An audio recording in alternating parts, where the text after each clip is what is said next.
Hello दोस्तों, आप लोग के मेरे चैनल में स्वागत है।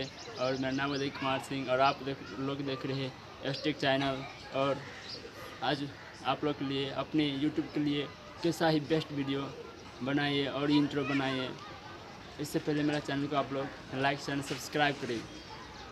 और हम अपनी वीडियो की चलते हैं, क्योंकि मैं आप लोग के लिए ऐसा वीडियो